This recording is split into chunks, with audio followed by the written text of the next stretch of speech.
Hello everyone, welcome to Let's Crack 9th and 10th CBSE Kids. How are you all? How is your preparation going on, kids? See, this is your educator Sangeeta Kataria and this is a short introduction about me. I've done BTech in Information Technology and I have 6+ years of teaching experience. I mentored so many students for NTSC, NMTC and CBSE boards exam. Recently, I'm working as a mixed faculty in Kota, Rajasthan. So this is the introduction about me, kids. As you can follow me on an Academy Learning app to know more about me. Profile का जो link है बच्चों वो description box में है, वहां से आप लोग मुझे फॉलो कर सकते हैं. ठीक है. सो अपना जो सीरीज चल रहा है एग्जाम्पलर की इंपॉर्टेंट क्वेश्चन सीरीज चल रही है बच्चों. आज मैं आपको लीनियर इक्वेशंस इन 2 वेरिएबल के questions कराऊंगे.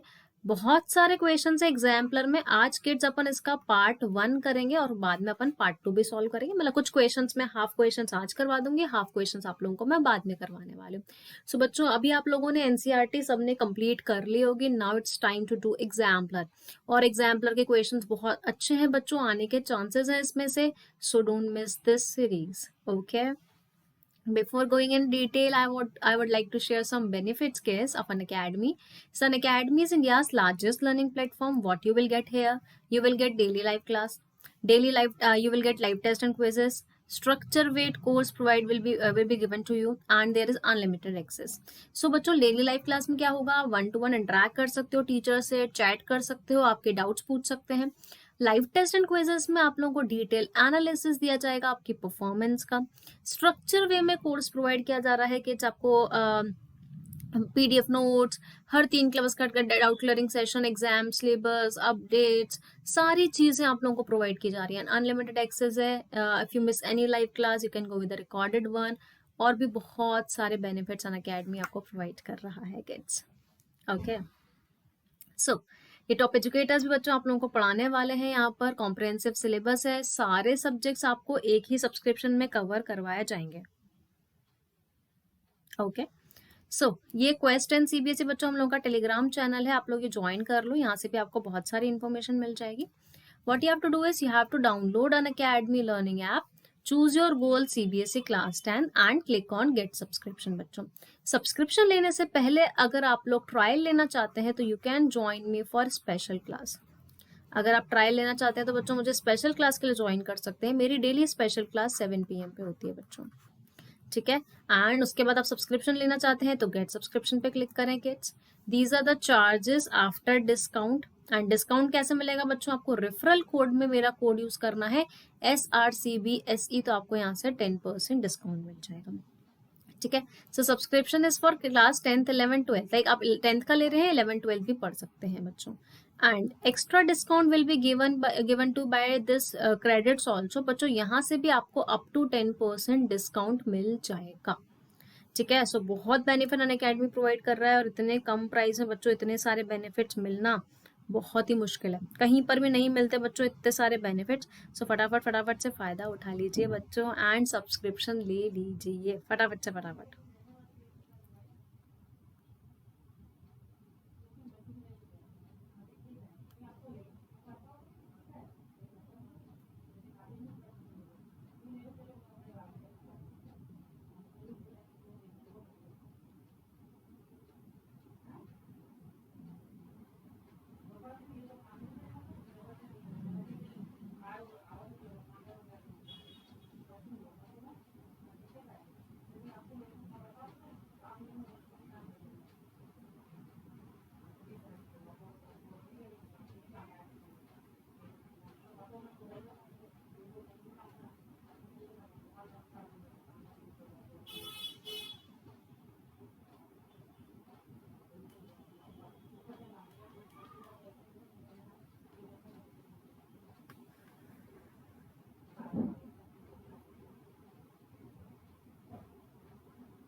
Okay kids. Okay. So start कर देते हैं अपना एक्सरसाइज 3.2 से. बच्चों एक्सरसाइज 3.1 जो है वो ऑब्जेक्टिव है that I will discuss on Unacademy learning app objective question है वो अनअकैडमी लर्निंग ऐप पर डिस्कस करूंगी, डू ज्वाइन मी। ठीक है, मैं आप लोगों को बता दिया है कि मेरा प्रोफाइल लिंक जो है वो सब डिस्क्रिप्शन बॉक्स में है, वहाँ से आप लोग फॉलो करो, आपका नोटिफिकेशन आ जाएगा। एंड जो सब्जेक्टिव पार्ट्स है वो सारा मैं यहाँ पर डिस्कस करने वाली हूँ आप लोगों से। So starting with exercise 3.2। 3.2 का फर्स्ट क्वेश्चन है, do the following pair of linear equation have no solution. Do the following pair of linear equation have no solution. क्या इन पेयर ऑफ लीनियर इक्वेशन का नो सोल्यूशन है, और मुझे justify करना है आंसर। बच्चों आप लोगों को नो सोल्यूशन की कंडीशन पता होगी, a1/a2 जो होता है। मैं यहाँ पर नो सोल्यूशन की कंडीशन ऊपर टॉप पे लिख देती हूँ बच्चों। नो सोल्यूशन की कंडीशन क्या होती है, a1/a2 is equal to b1/b2 is not equal to c1/c2। तो अगर ये कंडीशन फुलफिल हो रही होगी तो नो सोल्यूशन होगा, वरना नहीं होगा बच्चों। ओके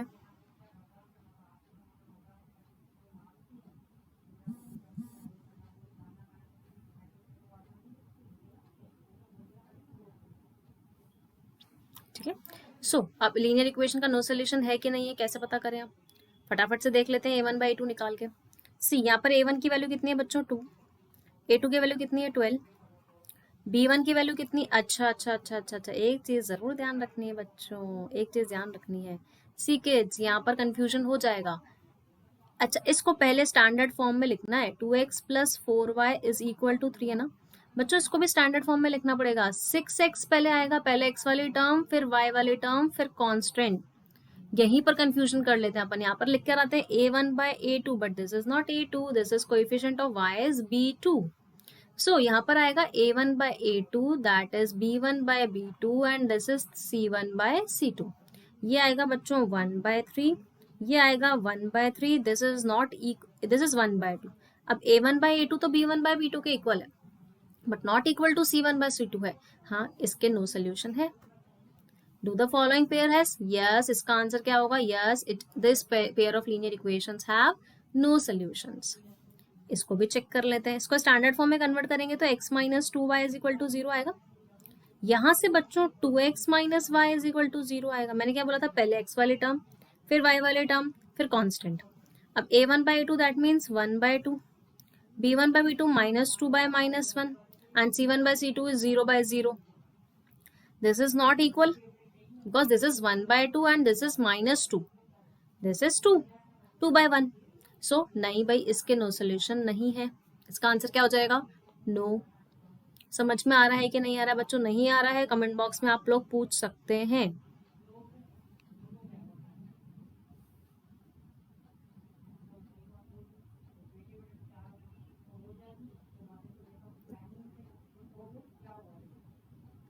ओके, अगेन इसमें भी चेक कर लेते हैं। सी, इसमें तो वही है कि पहले x1 वाली टर्म है, फिर अच्छा बस इसको अपन को, इस वाली इक्वेशन को अपन क्या लिख सकते हैं, 2x plus 2/3 minus 2 is equal to 0। ये एक इक्वेशन हो गई, ये दूसरी इक्वेशन हो गई।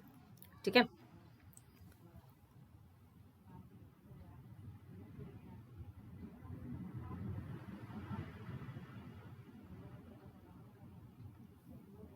okay, so a1/a2 that is 3/2, b1/b2 that is 1 divided by 2/3 and c1/c2 that is minus 3/-2।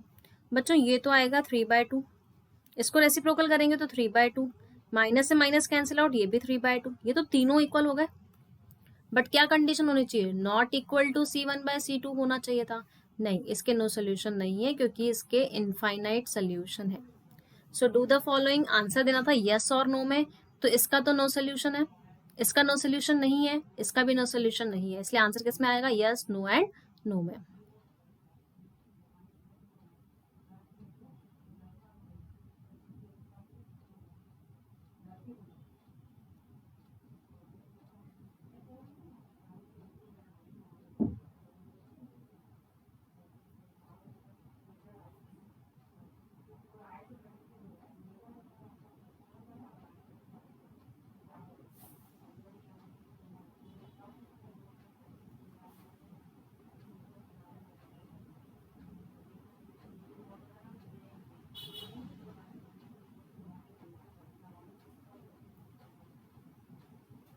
फटाफट से नोट डाउन कर लो बच्चों।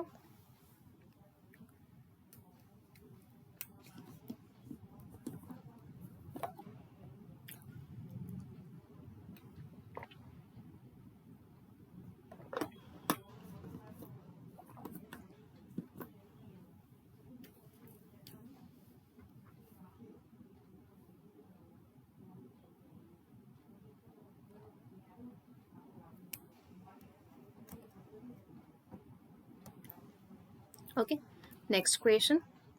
Second question. Do the following equation represent a pair of coincident lines? बच्चों कोइंसिडेंट लाइंस की बात करूं अगर मैं, तो कोइंसिडेंट लाइन मतलब इनफाइनाइटली सॉल्यूशंस होते हैं.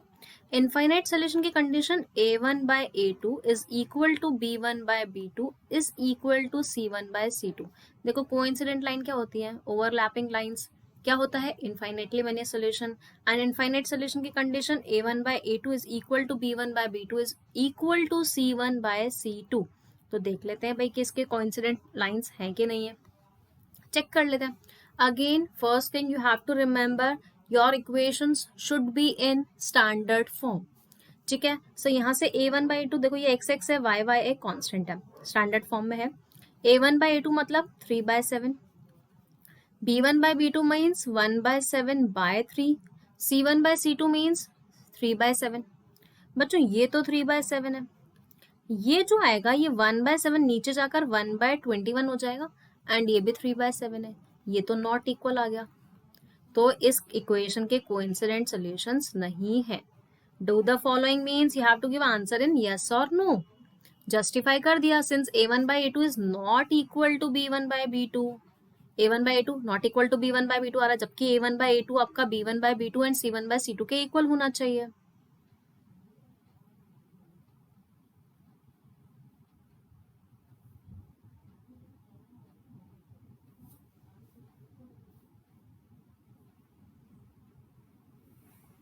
Next, a1/a2 that means 2 minus 2/6. b1/b2 अच्छा again we are doing a mistake, sorry. बच्चों पहले सबसे पहले क्या करना है? सबसे पहले चेक करना है स्टैंडर्ड फॉर्म में है कि नहीं है. देखो फर्स्ट इक्वेशन तो स्टैंडर्ड फॉर्म में है, बट सेकंड इक्वेशन नहीं है, क्योंकि पहले 4x आएगा, फिर 6y आएगा, फिर -2 आएगा. ये सेकंड इक्वेशन अब स्टैंडर्ड फॉर्म में हो गई. अब ये वाली एक इक्वेशन है बच्चों अपने पास, एक ये वाली इक्वेशन है. a1/a2 that means -4/2. b1/b2 means -3/4. and c1/c2 that means -1/2. 1/-2. यहाँ तक क्लियर है? हाँ, ये 4 ये 6 आएगा ना. 6 है, -2/4, 3/6, 1/-2. This is -1/2. This is also -1/2. This is also -1/2. a1/a2, b1/b2, c1/c2 equal है, तो हाँ भाई ये कोइंसिडेंट लाइंस है. इसका आंसर क्या होगा? Yes. Any doubt to anyone? ये चीज ध्यान रखनी है बच्चों, सबसे पहले स्टैंडर्ड फॉर्म में कन्वर्ट करना है, उसके बाद ही क्वेश्चन सॉल्व करना है, नहीं तो नहीं करना है. मतलब ऐसे नहीं करना है.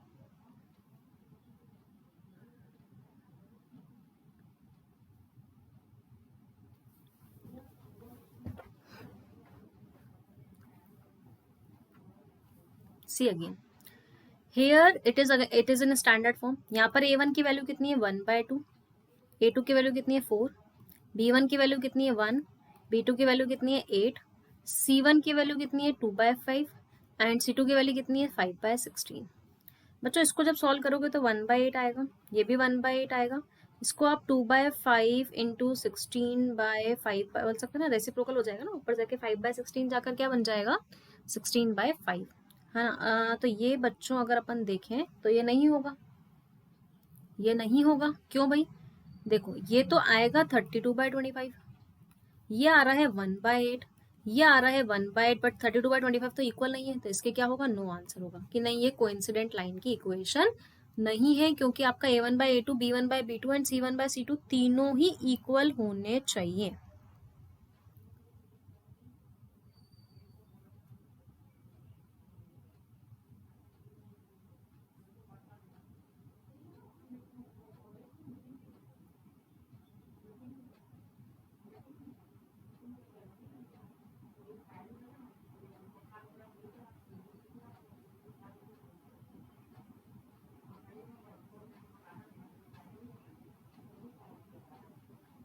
Any doubt? You can ask in comment box. Okay.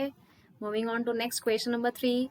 Are the following pair of linear equation consistent? अच्छा बच्चों मैं consistent की condition बता देती हूँ आप लोगों को. सबसे पहले देखो consistent solution जो होते हैं वो किस केस में होता है?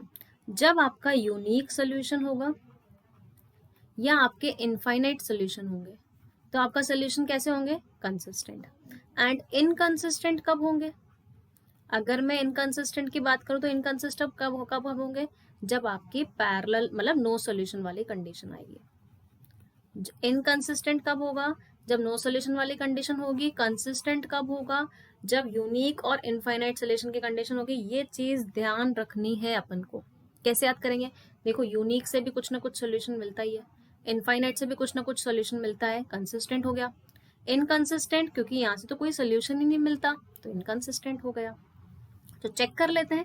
चेक करने के लिए सबसे पहले स्टैंडर्ड फॉर्म में कन्वर्ट करेंगे। ये इक्वेशन 1 ऑलरेडी स्टैंडर्ड फॉर्म में, इक्वेशन 2 को स्टैंडर्ड फॉर्म में कन्वर्ट करेंगे तो ये ऐसी इक्वेशन आ जाएगी, ठीक है। a1 by a2 that is -3/3, b1 by b2 -4/4, c1 by c2 that is 12/12, ठीक है। तो बच्चों ये देखो, ये तो आ गया मेरे पास -1, ये भी आ गया -1 और ये आ गया 1। ये दोनों तो इक्वल है बट ये इक्वल नहीं है, तो ये तो नो सोल्यूशन वाली कंडीशन हो गई। और नो सोल्यूशन वाली कंडीशन हो गई तो ये तो क्या हो गया, फर्स्ट वाले का आंसर क्या हो गया, इनकंसिस्टेंट। लिख रखा है मैंने साइड में आप लोगों को कि नो सोल्यूशन होता है तो क्या होता है, इनकंसिस्टेंट। तो उसने पूछा था कि are the following pair of linear equation consistent, तो इसका आंसर आ जाएगा नो। फर्स्ट वाले का आंसर कितना आ जाएगा, no.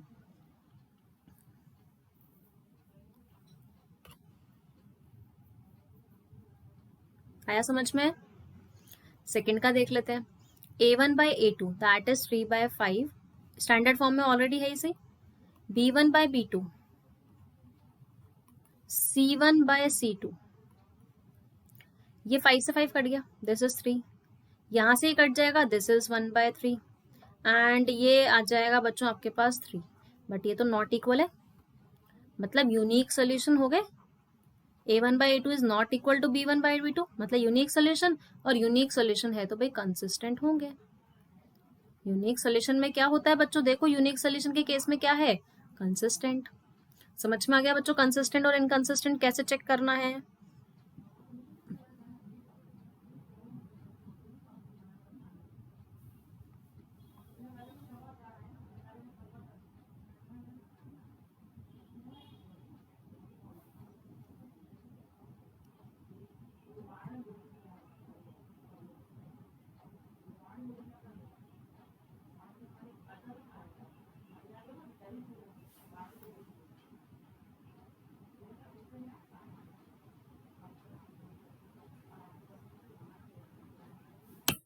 Next question number, next इसी का बच्चों थर्ड और फोर्थ पार्ट है। फर्स्ट और सेकंड पार्ट हो गया, ये थर्ड और फोर्थ पार्ट बता देती हूँ। Again this is an standard form, so a1 by a2, b1 by b2 and c1, बच्चों ये माइनस ए हो जाएगा इधर जाकर, और ये माइनस का 2 है, c1 by c2, इसको -a इज इक्वल टू 0 कर दिया मैंने, डायरेक्ट स्टैंडर्ड फॉर्म में आपको बता दिया यहाँ पर। ये कैंसिल आउट, ये कैंसिल आउट, ये cancel out, this is 1/2, this is 1/2, this is 1/2, तो इनफाइनाइट सोल्यूशन हो गए बच्चों इसके। कैसे सोल्यूशन हो गए, इनफाइनाइट सोल्यूशन, और इनफाइनाइट सोल्यूशन है तो भाई कंसिस्टेंट होगा। इनफाइनाइट और यूनिक के केस में कंसिस्टेंट होगा, सिर्फ नो सोल्यूशन के केस में इनकंसिस्टेंट होगा। अगेन यहाँ पर देखो, सबसे पहले इसको स्टैंडर्ड फॉर्म में कन्वर्ट करते हैं, ये ऑलरेडी स्टैंडर्ड फॉर्म में है, इसको करेंगे तो 4x, अच्छा बच्चों इसको चाहे तो आप लोग ऐसे भी कर सकते हैं, 2 जो था ना अपने पास, इस 2 को मल्टीप्लाई वाले को डिवाइड में डाल देते हैं, ये 2 डिवाइड में डाल देंगे, 2x + 6y is equal to 11, ये हो जाएगी सेकेंड इक्वेशन। सो यहाँ से आएगा a1 by a2 that is 1/2, b1 by b2 that is 3/6 and c1 by c2 that is 11/22, नहीं 11/11, 22 नहीं लेंगे बच्चों, क्योंकि अपन ने स्टैंडर्ड फॉर्म में कन्वर्ट, इसको जब अपन ने सॉल्व किया तो ये कितना आ गया, कितना आ गया, ये 22 और 11। कोई डाउट,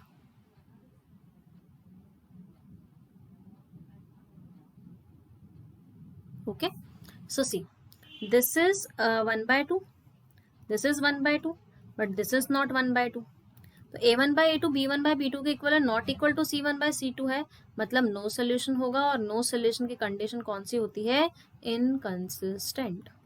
तो ये ध्यान रखना है कि इनकंसिस्टेंट कब होगा और कंसिस्टेंट कब होगा किड्स। किसी को कोई डाउट है आप लोग कमेंट बॉक्स में पूछ सकते हैं मुझसे।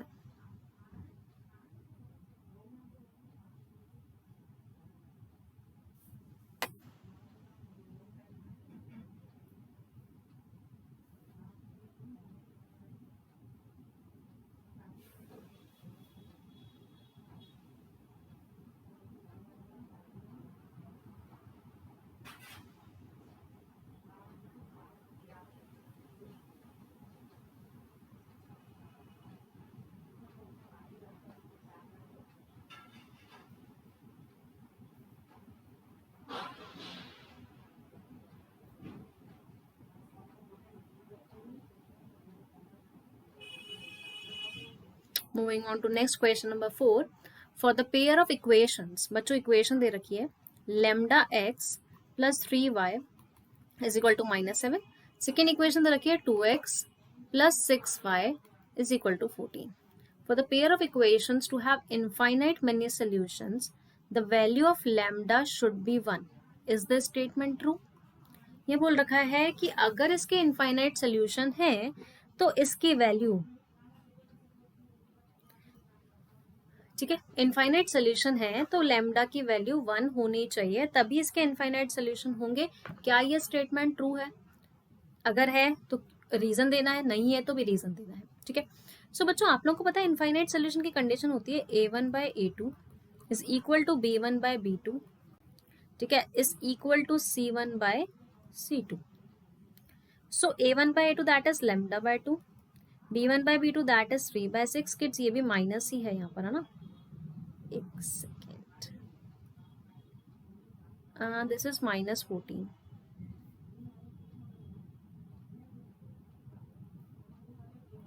okay, and this is -7/-14.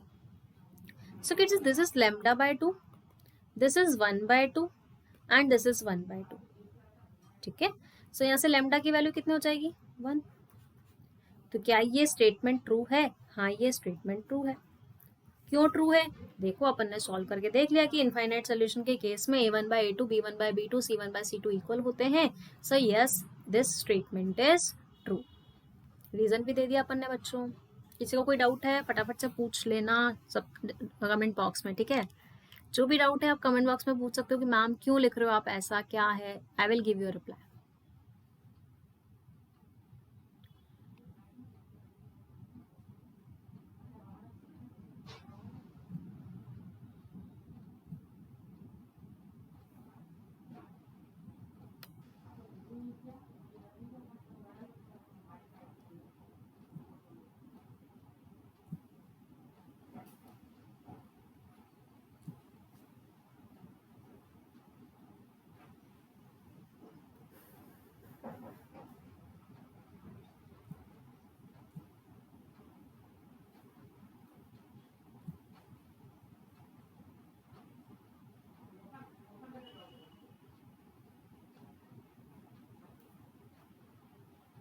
Next question कर लेते फिफ्थ वाला। For all real values of c the pair of equations, बच्चों दो इक्वेशंस है x minus 2y is equal to 8। आप लोगों को बस लीनियर इक्वेशन सबसे पहले चीज ध्यान रखनी, क्या ये स्टैंडर्ड फॉर्म में है कि नहीं है ना।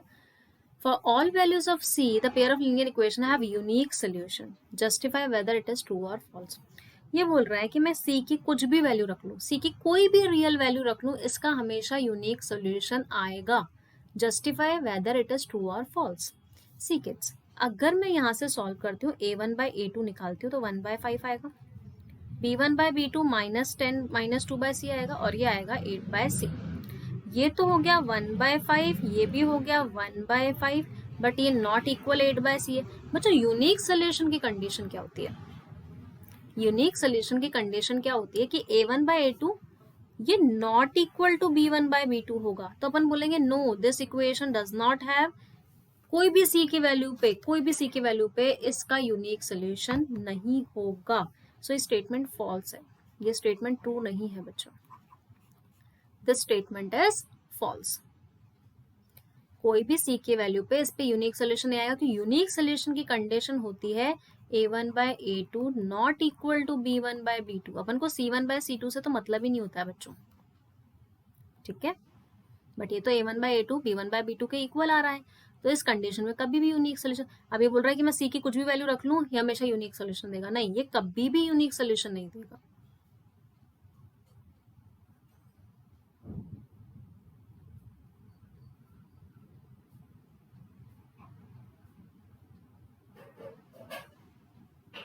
नेक्स्ट क्वेश्चन नंबर 6 कर लेते हैं। The line represented by x is equal to 7 is parallel to x axis. ये बोला गया है कि अगर एक लाइन ड्रॉ कर रहे हैं अपन x इज इक्वल टू 7 की, तो kids x is equal to 7 की लाइन ऐसे ड्रॉ होगी, is parallel to x axis, no, ये स्टेटमेंट फॉल्स है। Since it is parallel to y axis, ये किसके पैरेलल है बच्चों, y एक्सिस के। जब भी आप x से एक पॉइंट से लाइन ड्रॉ कर रहे हो ये तो पैरेलल टू y एक्सिस आएगी ना, ये x एक्सिस के पैरेलल क्यों आएगा। So it is given line represent by x is equal to 7 is parallel to x axis, no, this statement is false since it is parallel to y axis.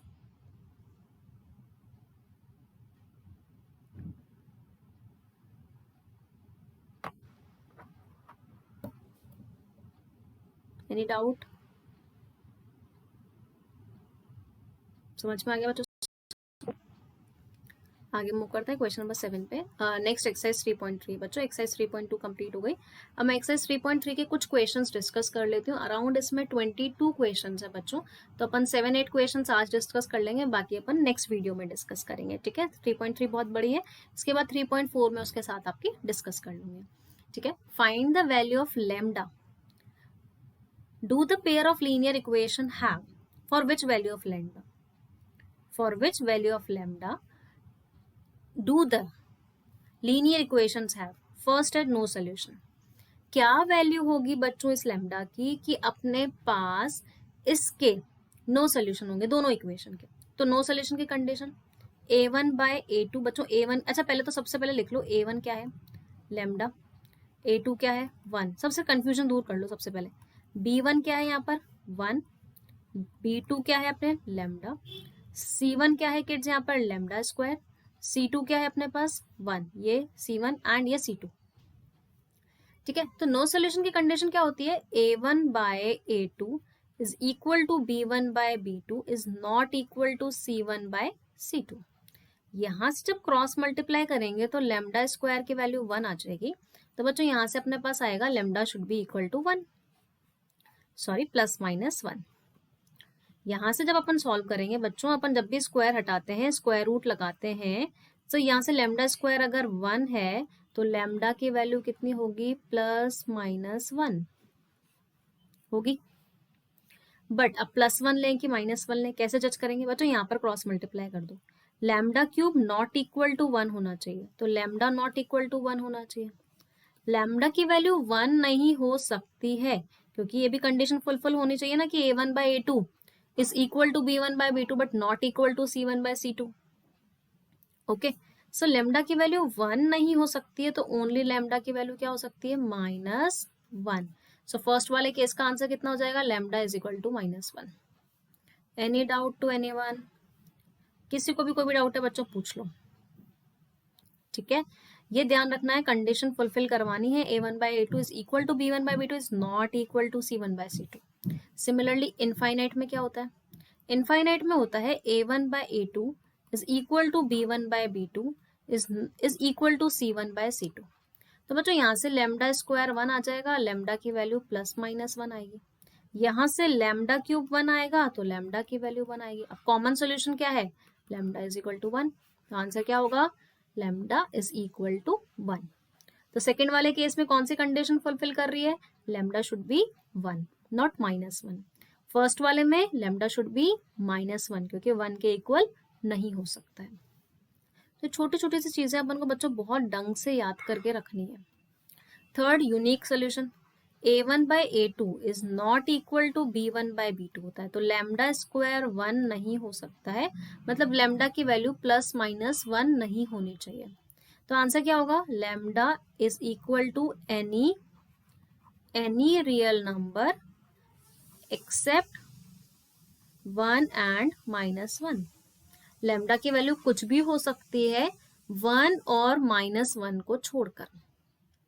तीनों part समझ में आ गए बच्चों आप लोगों को? किसी को कोई भी डाउट है पूछ लो बच्चों। ध्यान रखना है कि कंडीशन क्या है बच्चों। यहाँ पर मैंने 1 क्यों डिस्कार्ड किया, क्योंकि लैम्डा नॉट इक्वल टू 1 था। यहाँ पर 1 क्यों लिया, क्योंकि दोनों में कॉमन 1 था। यहाँ पर 1 और -1 नहीं होना चाहिए, नॉट इक्वल टू 1 है तो 1 और -1 नहीं होना चाहिए, तो कोई भी रियल नंबर हो सकता है एक्सेप्ट 1 एंड -1। 1 और -1 को छोड़कर कुछ भी हो सकता है। तो देखो तीनों में अलग अलग कंडीशंस आती हैं, है ना, ऐसा नहीं है कि तीनों में सेम कंडीशन आएंगी।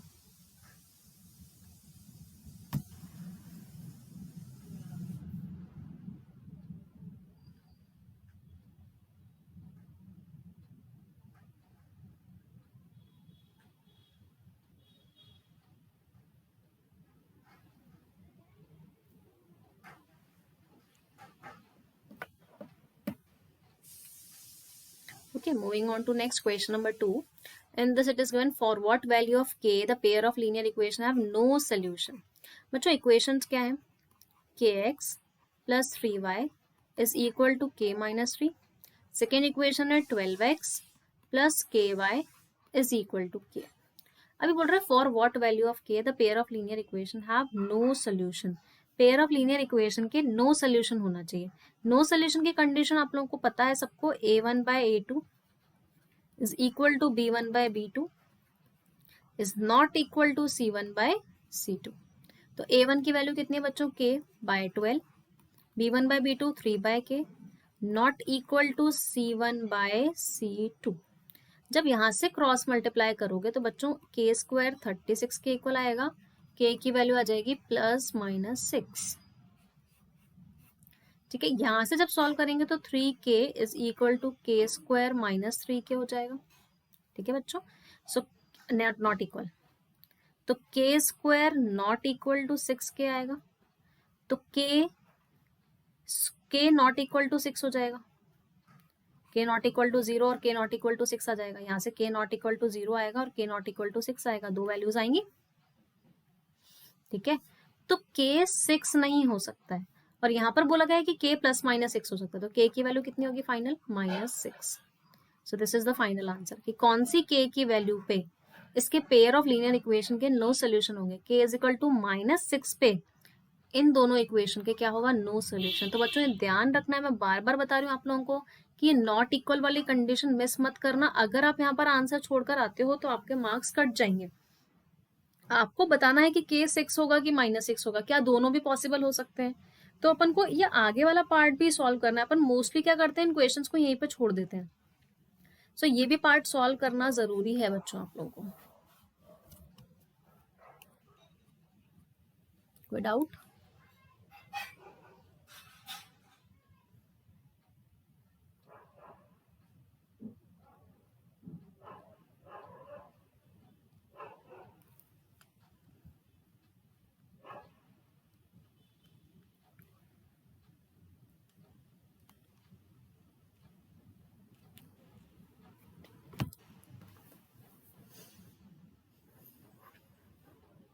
Next question number 3.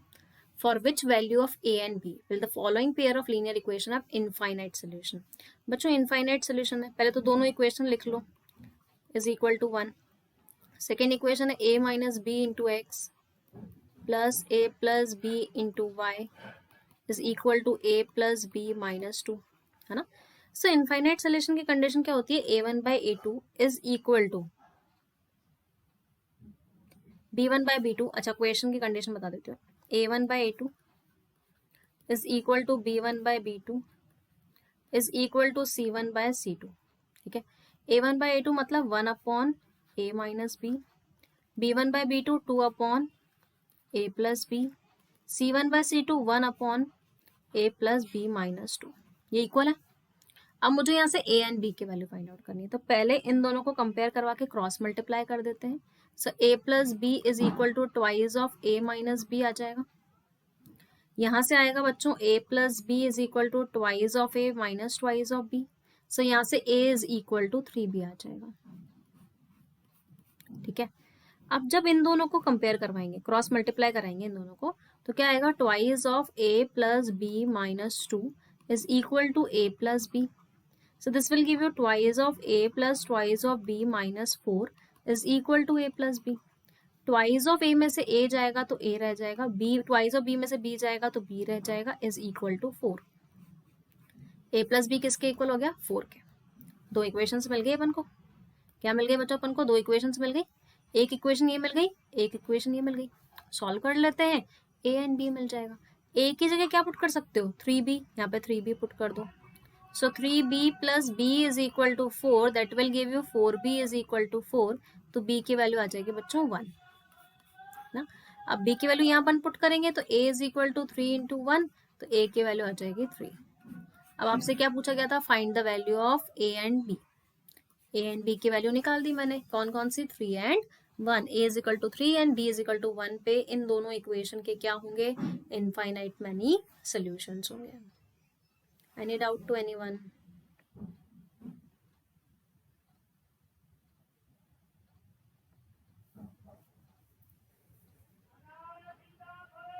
फटाफट से नोट डाउन कर लो बच्चों. देख लो कैसे करना है क्वेश्चन को.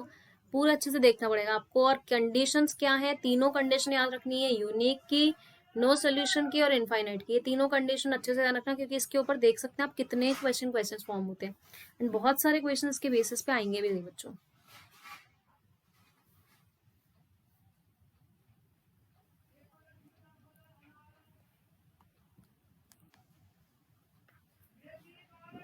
नेक्स्ट क्वेश्चन नंबर 4 कर लेते हैं. Find the values of p in 1 to 4. 1 to 4 जो क्वेश्चन है इसमें अपन को p की वैल्यू फाइंड आउट करनी है and p and q find करना है फिफ्थ वाले पार्ट में. तो पहले 1 to 4 में अपन को p की वैल्यू फाइंड आउट करनी है. सो बच्चों इसमें दे रखा है कि ये दोनों इक्वेशन है. If the line represent by this equation are parallel. Parallel means no solution. No solution की condition a1 by a2 is equal to b1 by b2 is not equal to c1 by c2. a1 की value 3, a2 की value 6, b1 की value -1, b2 की value -2, c1 की value -5, c2 की value -5, -p. ये not equal होना चाहिए बच्चों. ये तो आ गया 1/2 equal to 1/2 not equal to 5/p. So बच्चों p नॉट इक्वल टू कितना हो गया? 10. मतलब आपका क्या होगा? आपसे क्या बोला गया था? Find the values of p in 1 to 4. आपको p की वैल्यू फाइंड आउट करनी है 1 से 4 में कि इन इक्वेशन का, पेयर ऑफ इक्वेशन का नो सोल्यूशन होना चाहिए. तो अपन क्या बोलेंगे? p की वैल्यू क्या होगी? p is equal to any real number. p कोई भी रियल नंबर हो सकता है एक्सेप्ट 10. p 10 नहीं होना चाहिए, बाकी कोई भी नंबर हो सकता है. समझ में आया कि नहीं आया बच्चों? समझ में आ गया? नो सोल्यूशन की कंडीशन लगा ली. a1 by a2 is equal to b1 by b2 is not equal to c1 by c2 वाली कंडीशन लगा लो बस.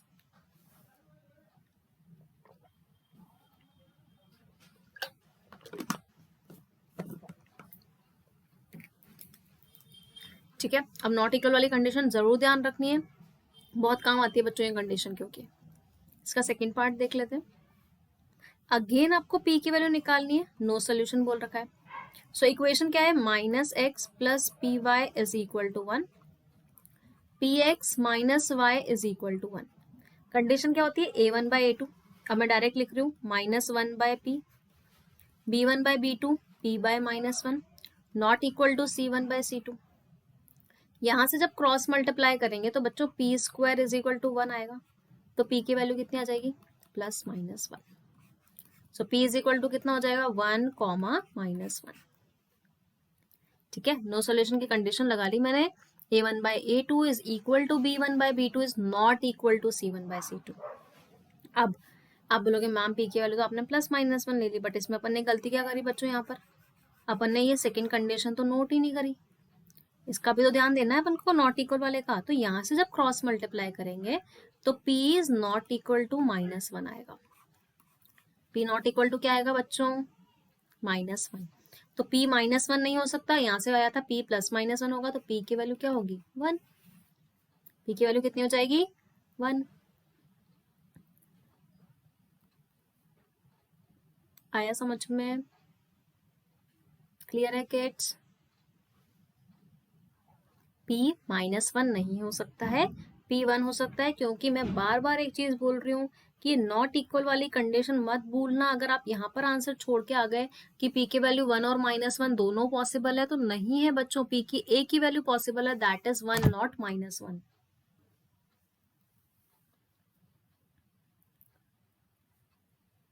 नेक्स्ट थर्ड पार्ट, वही सेम क्वेश्चन है, P की वैल्यू निकालनी है। Represent unique point, intersecting intersecting मतलब यूनिक सोल्यूशन है। यूनिक सोल्यूशन की condition a1/a2 is not equal to b1/b2। a1/a2 not equal होना चाहिए b1/b2 के, मतलब -3/2p जो होना चाहिए वो नॉट इक्वल होना चाहिए b/-3 के।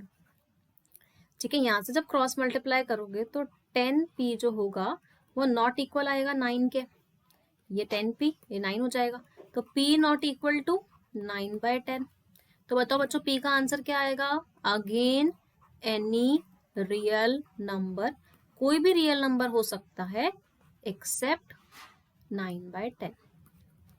p एक कोई भी रियल नंबर हो सकता है 9/10 को छोड़कर। आया समझ में कि नहीं आया बच्चों? सबको क्लियर है? बस ये ध्यान रखना है अपन को कि a1/a2 b1/b2 के नॉट इक्वल कर लिया, नॉट इक्वल टू 9/10 आ गया, मतलब p की वैल्यू 9/10 नहीं होनी चाहिए। 9/10 के अलावा तो कोई भी नंबर हो सकता है, तो इसलिए आंसर क्या होगा? Any real number accept 9/10।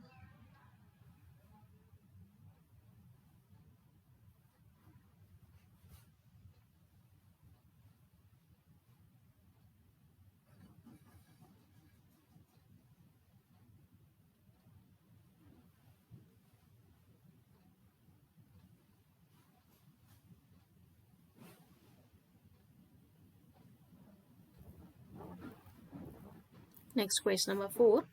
See, in this it is given equation have unique solution. Unique solution की condition a1/a2 not equal to b1/b2।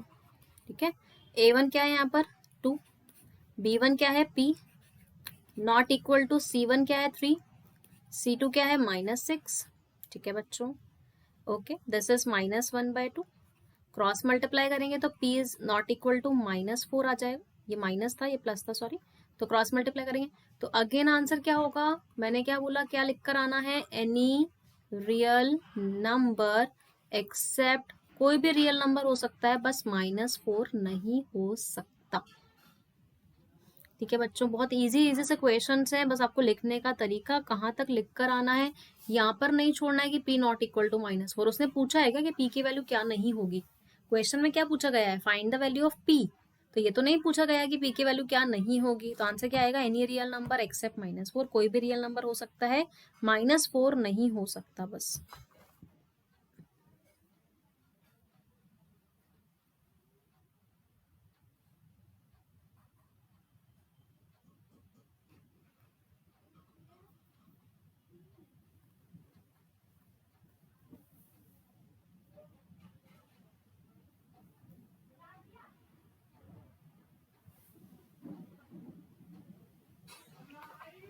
Okay, so fifth part कर लेते हैं। अब फिफ्थ पार्ट में आपसे क्या बोला गया था? Find the value of P and Q. बच्चों यहाँ पर पी एंड क्यू फाइंड करना है अगर इसके इनफाइनाइट सोल्यूशन है।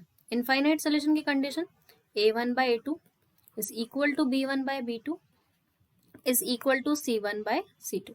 a1/a2 means 2/2p, b1/b2 means 3/p and c1/c2 means अच्छा किड्स एक चीज देखना आप लोग है ना, यहाँ पर एक चीज अच्छे से देखना। पहले पहले अपन को क्या करना है बच्चों, मैं यहाँ पर रब कर रही हूँ इसको, उसका रीजन बता देती हूँ। पहले आपको ये इसको स्टैंडर्ड फॉर्म में कन्वर्ट करना है। मैं यहाँ पर स्टैंडर्ड फॉर्म में कन्वर्ट कर रही हूँ, 2px plus py।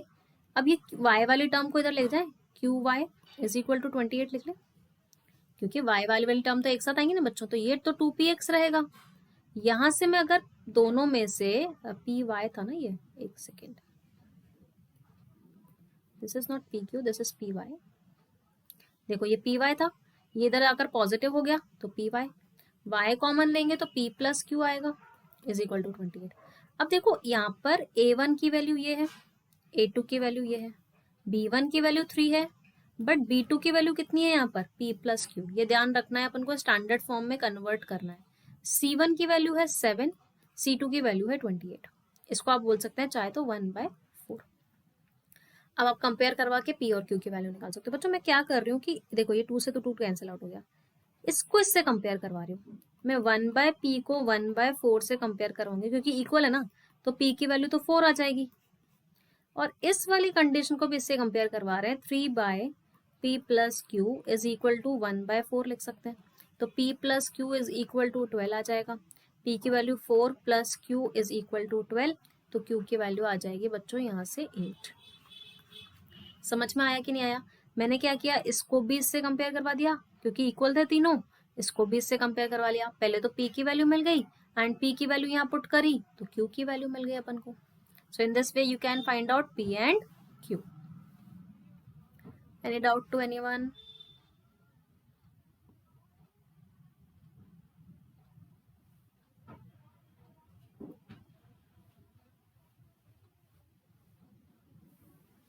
Okay so ये तो क्वेश्चन था। अब नेक्स्ट 5th क्वेश्चन कर लेते हैं। Two straight path are represented by the equation this and this. दो स्ट्रेट पाथ हैं, ये रिप्रेजेंट हो रहे हैं बच्चों दोनों इक्वेशन से, है ना। अब ये बोला गया है कि बताओ check whether the path cross each other और नॉट। अब अगर दो पाथ क्रॉस करेंगे, कहीं ना कहीं क्रॉस करेंगे, मतलब इंटरसेक्ट हो रहे हैं कि नहीं हो रहे, ये चेक करना है अपन को। क्या ये इंटरसेक्ट हो रहे हैं कि नहीं हो रहे हैं, ये चेक करना है। या फिर क्रॉस करने का मतलब क्या है बच्चों, यार देखो एक दूसरे से मिल रहे हैं कि नहीं मिल रहे हैं, या क्रॉस कर रहे हैं। ठीक है बच्चों, तो यहाँ से आप देखो, यहाँ से अगर अपन देखें सो A1/A2 आ जाएगा, ये आ जाएगा B1/B2, ये आ जाएगा C1/C2, है ना। सो आप देखो A1/A2 इक्वल है B1 नॉट इक्वल टू ये 1/2 है, ये इक्वल है -1/2 के, ये अपने पास नॉट इक्वल टू है। तो ये कंडीशन क्या हो गई, ये तो पैरेलल लाइन वाली कंडीशन हो गई। ये कंडीशन कौन सी होती है, A1/A2 is equal to B1/B2 is not equal to C1/C2। This condition is of parallel line. Parallel line की कंडीशन होती है ना, तो आंसर क्या आएगा, no, paths not cross each other, ये दोनों एक दूसरे को क्रॉस नहीं करेंगे क्योंकि लाइंस कैसी आ रही हैं, पैरेलल, और पैरेलल लाइंस क्रॉस नहीं करती कभी भी। कंडीशन समझ में आ गई बच्चों? बस आपको फॉर्मूला लगाना है और सॉल्व करना है इसको, और कुछ नहीं किया अपन ने इसमें।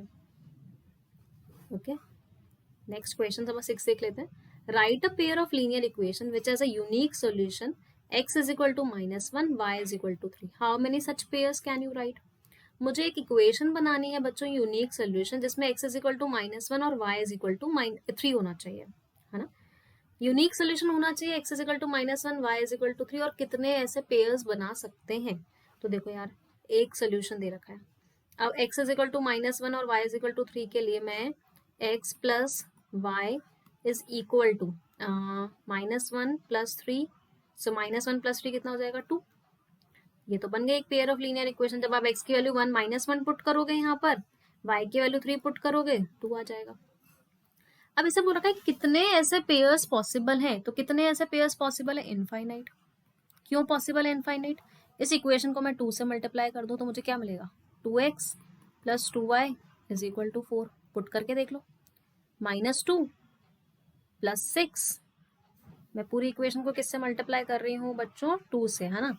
तो 2 से पुट करेंगे तो यहाँ से कितना आएगा, मैं -2 पुट करूंगी यहाँ पे, -2 प्लस 6 4 आ जाएगा। यहाँ मैं इस इक्वेशन को 3 से मल्टीप्लाई करूंगी तो 3x plus 3y is equal to 6, ये भी पॉसिबल होगा। 4x plus 4y is equal to 8, ये भी पॉसिबल होगा। तो कितने ऐसे पेयर्स पॉसिबल हैं, ऐसे इनफाइनाइट पेयर्स पॉसिबल हैं बच्चों। आया समझ में सबको?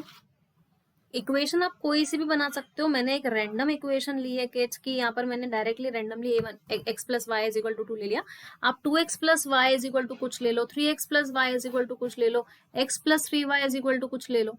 ऐसी इनफाइनाइट इक्वेशन बन सकती है जिसको x is equal to 1, y is equal to 3 satisfy करेगा। क्लियर?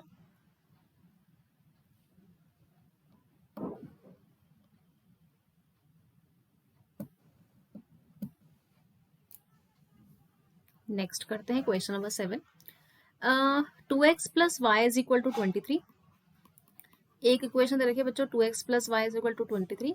एक इक्वेशन दे रखी है 4x minus Y is equal to 19. Find the value of 5x minus 2y and x by y minus 2. बहुत ईजी सा क्वेश्चन है, आप इसको किसी भी मेथड से सॉल्व कर लो. जैसे मैं इसको एलिमिनेशन मेथड से सॉल्व कर रही हूँ.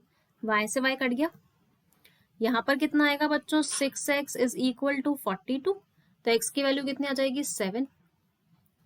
x 7 आ गया, x की वैल्यू यहाँ 7 पुट करेंगे तो 2 times of 7 plus y is equal to 23.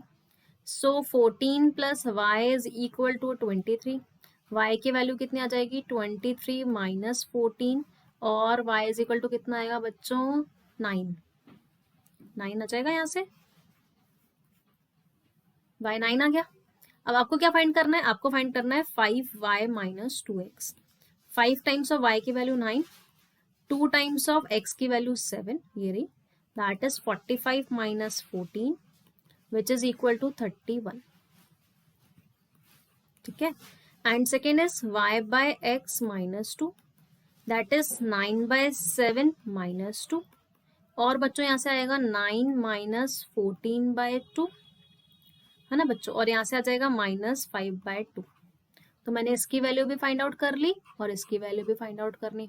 बहुत ही इजी सा क्वेश्चन था, कुछ नहीं करना था. पहले एलिमिनेशन मेथड लगा दिया, आपको सब्स्टिट्यूशन मेथड लगाना है बच्चों, सब्स्टिट्यूशन से कर लो. कोई भी मेथड लगाकर x और y निकाल दिया और x और y निकालने के बाद अपन ने क्या किया है किड्स, अपन ने डायरेक्ट वैल्यू पुट करी है बस. जल्दी से नोट डाउन कर लो बच्चों.